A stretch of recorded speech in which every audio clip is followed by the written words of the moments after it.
j'ai des platines, on les fouette chaque jour de l'année civile. Freeze Corleone est de retour et fait déjà polémique. Le rappeur vient de dévoiler Shavkat, premier extrait de son futur album L'attaque des clones.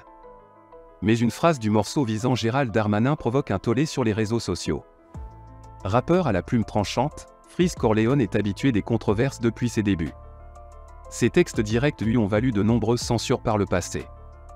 Récemment, il avait même failli voir son concert annulé à Rennes, avant de maintenir sa prestation après avoir porté plainte.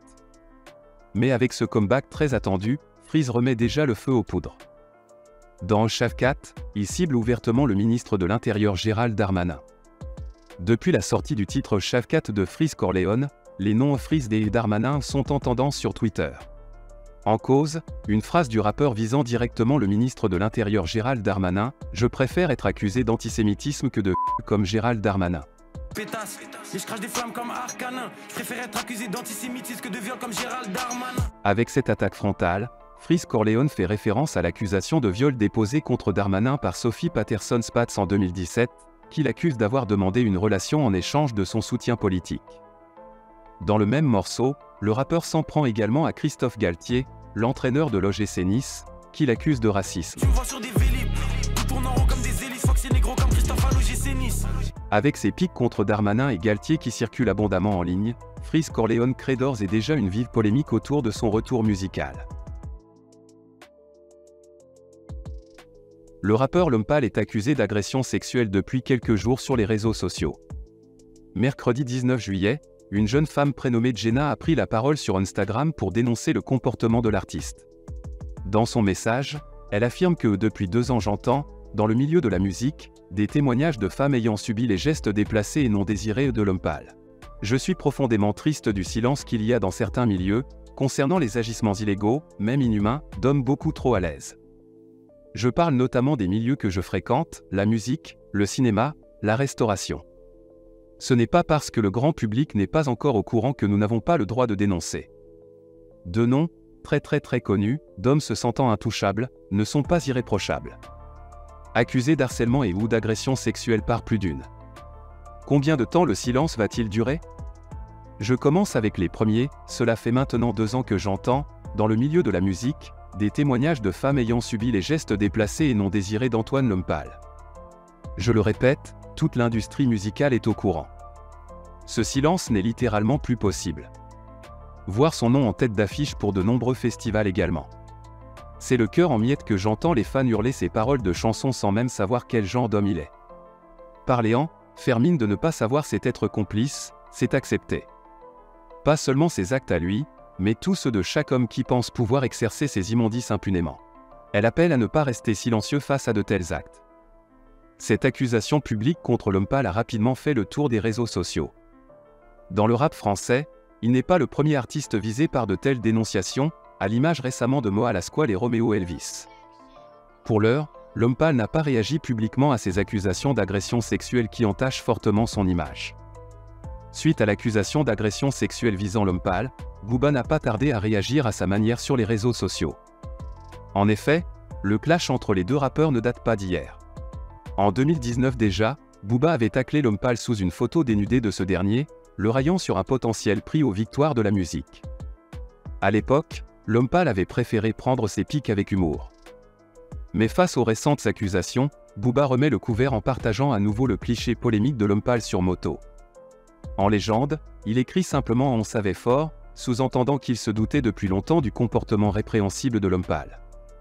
Une façon pour le duc de Boulogne de rappeler leur contentieux, et de profiter de l'occasion pour enfoncer encore un peu plus son rival désormais dans la tourmente.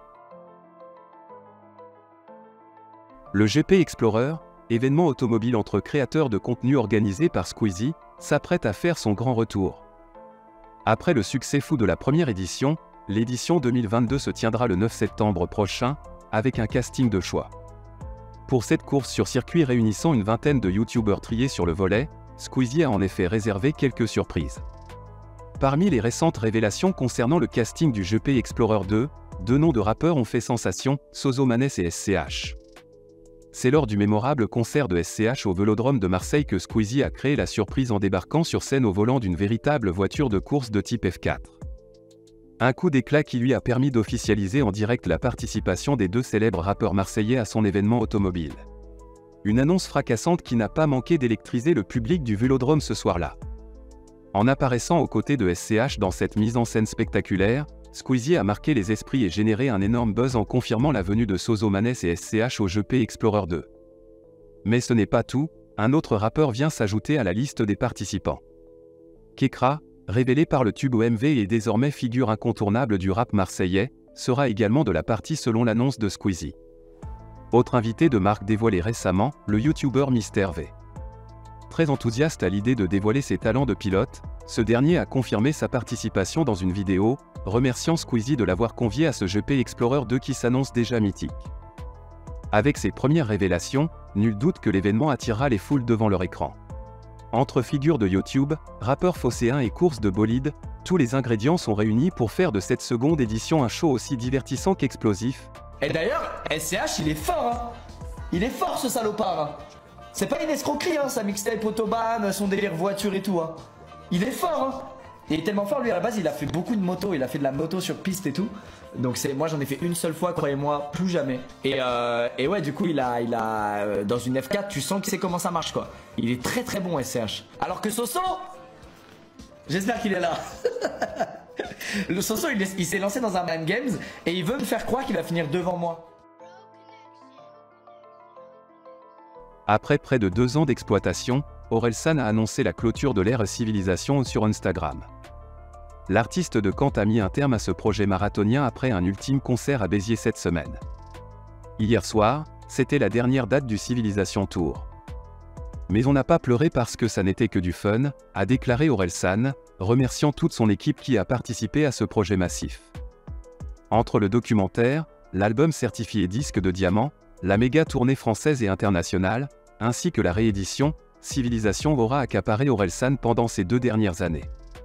Le projet se conclura le 28 septembre prochain avec la diffusion dans près de 400 cinémas en France et en Europe de son concert-événement à la Défense Arena. Les fans pourront revivre cette performance historique sur grand écran. Mais après tant d'efforts, Orelsan était serein pour la dernière de la tournée, refusant de verser des larmes nostalgiques. Car le rappeur prépare certainement déjà la suite après cet album qu'il a définitivement inscrit dans une autre dimension artistique.